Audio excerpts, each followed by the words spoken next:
Power star గారు అయితే నిజంగా ఈ సినిమా రాకముందే బాయ్కాట్ ట్రెండ్ నడిచింది. ఈ సినిమా రాకముందే బాయ్కాట్ ట్రెండ్ నడిచింది. అటు రాజకీయాల పరంగా బాయ్కాట్ చేసే నేను ఏం మాట్లాడినా మా అన్నది మనం ఆడుకుంటాం అంతే. మనకు రాజకీయాలు వద్దు, నాకు సినిమా ముఖ్యం అంతే. అంటే వేరే సినిమాతో కంపేర్ చేసుకుంటారు. ఎవరి కష్టం వాళ్ళదే.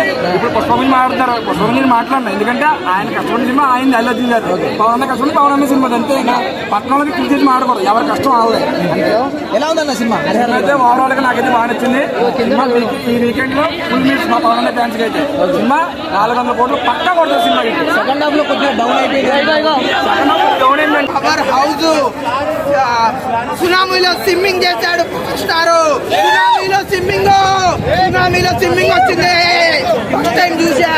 లాస్ట్ లో విలన్ కి హీరోకి ఫైట్ అవుతుంది అని చెప్పి ప్రతి ఒక్కరు ఎదురు చూశారు. కానీ అక్కడికే సినిమా అయిపోయింది. మూవీ అయితే చాలా బాగుంది. మూవీలో మ్యూజిక్ ఇంకా యాక్షన్ సీన్లు, ఫైట్లు, పవర్ స్టార్ గారి పర్ఫార్మెన్స్ నిజంగా నిధి అగర్వాల్ గారు చాలా బాగున్నారు. చాలా బాగుంది. విఎఫ్ఎక్స్ అంటే ఏందో నాకు తెలియదు.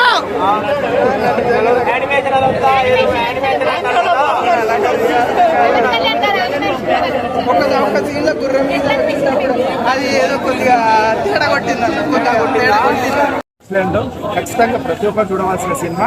ఎందుకంటే యాజ్ ఏ పవన్ కళ్యాణ్ ఫ్యానే కాదు, ప్రతి ఒక్కరు అంటే మన హిందూ ధర్మం ప్రకారం కానీ మనం కూడా మన ధర్మం గురించి, మన హైదరాబాద్ సంస్థానం గురించి కూడా ఈ సినిమాలో ఉంది. చార్మినార్ కానీ మరి మన గోల్కొండ అంటే గోల్కొండ అనేది మనకి ఇంతవరకు సరిగ్గా ఎవరు తెలియదు. గోల్కొండ అనేది గొల్లకొండ అని ఈ సినిమాలో చూపించారు. మరి అది కూడా నాకు చాలా నచ్చిన పాయింట్ ఆఫ్. నెక్స్ట్ ఈ కోహినూరు వజ్రం కూడా గురించి కూడా ఇవ్వడం జరిగింది. ఇంకోటి బ్యాక్గ్రౌండ్ మ్యూజిక్ మాత్రం అసలు చెప్పనవసరం లేదు, చాలా బాగా ఇచ్చారు. అసలు ఆ బ్యాక్గ్రౌండ్ మ్యూజిక్ అనేది ఎక్సలెంట్. అసలు సాంగ్స్ లేవు, కానీ సాంగ్స్ లేకున్నా కానీ సినిమా మాకు ఎంత తొందరగా అయిపోయిందంటే చాలా తొందరగా అయిపోయిందని అనిపించింది. నేను నెక్స్ట్ పార్ట్ 2 కోసం కూడా వెయిట్ చేయడం జరుగుతుంది. అసలు ఇలాంటి సినిమా మళ్ళా నెక్స్ట్ అంటే ఇప్పుడే ఆట మొదలైంది అన్న విధంగా ఉంది. సినిమాలో హైలైట్ ఏం లేదు. హైలైట్ సీన్స్ ఫైట్స్ అండి. ఫైట్స్ చాలా బాగున్నాయి. అలాగే డైలాగు ఇన్ని రోజులు మేకలు తినే పులిని చూశారు, ఇప్పుడు పులిని వేటాడే బొబ్బిల్ని చూస్తారు అనే ఒక డైలాగ్ మాత్రం ఎక్సలెంట్గా ఉంది. చాలా పవర్ఫుల్ డైలాగ్స్ ఉన్నాయి. పవన్ కళ్యాణ్ ఒక ఫైట్ కంపోజ్ చేశారు కదా, ఆ ఫైట్ ఎలా ఉంది? ఫైట్ మాత్రం చూసాను సార్, అన్ని ఫ్లైట్లు. అసలు ఫ్లైట్ల గురించి ఫైట్ గురించి చెప్పాల్సి కంపోజ్ చేసిన ఫైట్ ఆ విధానం ఎలా ఉన్నాడు? బాగుందండి, చాలా బాగుంది. అసలు ఎక్సలెంట్ అండి. ప్రతి ఒక్కరు చూడాలి. ఈ అంటే వేరే ఫ్యాన్స్ అని కాదు, ప్రతి ఒక్కరు ఈ యొక్క సినిమా చూడొచ్చు. ఫ్యాన్స్ గురించి అని సంబంధం లేదు, మన హైదరాబాద్ గురించి, మన కోహినూరు ధర్మం డైమండ్ గురించి ఈ యొక్క సినిమా ఉంది కాబట్టి ప్రతి ఒక్కరు చూడాలి. చూడండి. పవన్ కళ్యాణ్ గారు, రాముడు, భగత్ సింగ్, చంద్రవీర, ఛత్రపతి శివాజీ మ్యూజిక్ బద్దలు బలకొట్టిండ ఫైట్ ఏంది ఆ సినిమా.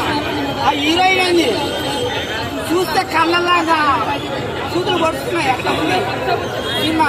నాకు తెగ నచ్చింది. ఎవరు సినిమా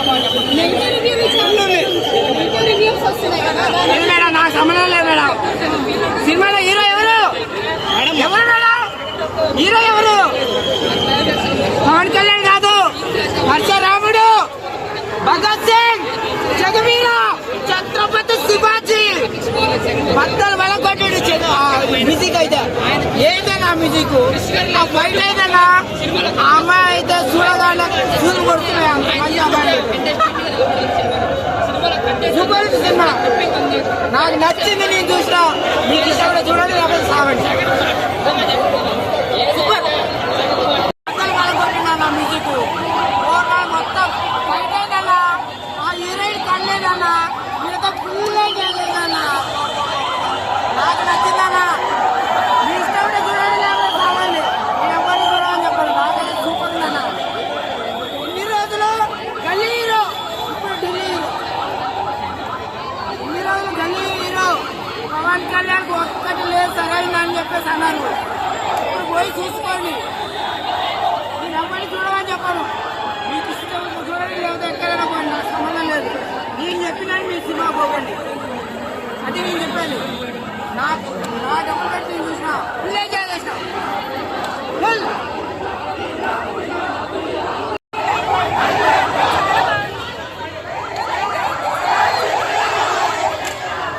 దెయ్యం కానీ ఇది కానీ సెకండ్